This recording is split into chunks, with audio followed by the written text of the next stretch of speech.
16ই আগস্টকে ছাপিয়ে গেল 18ই আগস্ট। বাংলার ফুটবলে 16ই আগস্টের মতো কলঙ্কজনক দিন আর নেই। আমরা জানি কি ঘটনা ঘটেছিল 16ই আগস্টে, আর এই 16ই আগস্টকে ছাড়িয়ে গেল, ছাপিয়ে গেল 18ই আগস্ট। 18ই আগস্ট দেখিয়ে দিল ফুটবল শুধু একটা চামড়ার বলের খেলা নয়। মোহনবাগান, ইস্টবেঙ্গল, মোহামেডান স্পোর্টিং এর সমর্থকরা যা দেখালো গোটা পশ্চিমবাংলার মানুষের কাছে, ফুটবল প্রেমী জনগণ যেভাবে গর্জে উঠল তা অকল্পনীয় এবং ঐতিহাসিক। 16ই আগস্টের সমস্ত ক্লেদ, সেদিনের 16ই আগস্টের সমস্ত ক্লেদ মুছে দিল আজকের 18ই August. Justice for Archibald! Justice for Archibald! Justice for Archibald! Justice for Archibald! We want justice! We want justice! We want justice!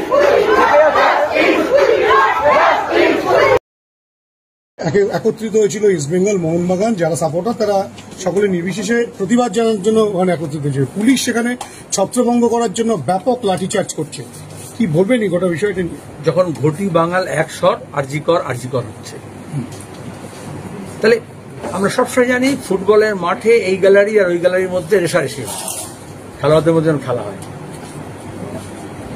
Police মন্ত্রী পুলিশ বলল কি, যেটা ডার্বি যখন খেলা বন্ধ করা হলো তার কারণ দেখানো হলো পুলিশ বলেছে আমরা এই ক্রাউড ম্যানেজমেন্ট করতে পারবো না, অত পুলিশ আমাদের নেই। যত পুলিশ লাগে খেলার গেটগুলোকে দেখার জন্য, মাঠটাকে দেখার জন্য, তার থেকে 10 গুণ বেশি পুলিশ আজকে মোবিলাইজ করা হলো। তাহলে পুলিশ মিথ্যাচার করেছে। প্রতিবাদকে আটকানোর জন্য পুলিশ আসে, আর সুষ্ঠুভাবে খেলা সম্পন্ন হোক তার জন্য পুলিশ নেই। আসলে উনি ভয় পাচ্ছেন মানুষকে, বিশেষত যৌবনকে ভয় পেয়েছেন।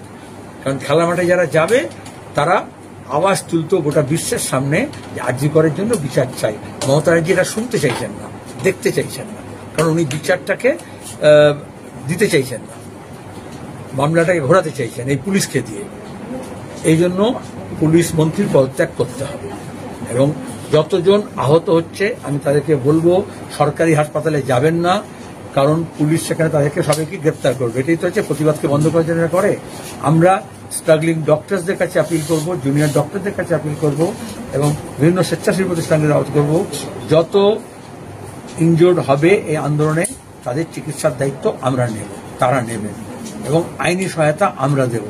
যে সমস্ত আইনজীবীরা প্রতিবাদ করছেন, মিছিল করছেন, এবং যারা বিচার চাইছেন, এবং যারা কোর্টে গিয়ে মামলাটা লড়ছেন, আমরা তাদের কাছে অনুরোধ করব যে আইনি সহায়তা তারা দেবেন। কাউকেই ধরপাকড় করে, লাঠি চালনা করে, আহত করে তিনি প্রতিবাদ ক্ষেত্রে না থামাতে পারেন। কিন্তু সমস্ত প্রতিবাদী জনগণের তরফ থেকে আমি যারা আহত হয়েছে তার জন্য আমি তাদের সঙ্গে সহমর্মিতা প্রকাশ করছি, সলিডারিটি প্রকাশ করছি। যারা ওখানে জড়ো হয়েছিলেন তাদের প্রতি সংহতি জানাচ্ছি, এবং আরও বেশি মানুষ আরও প্রতিবাদ মুখর হয়ে এই সরকারকে জবাব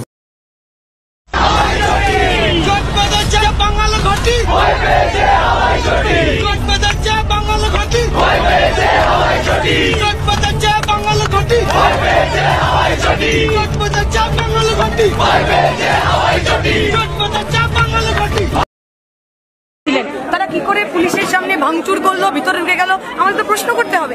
একদম পরিকল্পিতভাবে তৃণমূলের লোকেরা এখানে এসেছেন যাতে শান্তিপূর্ণ মানুষের আন্দোলনকে বিঘ্ন ঘটাতে পারেন, এইটুকু।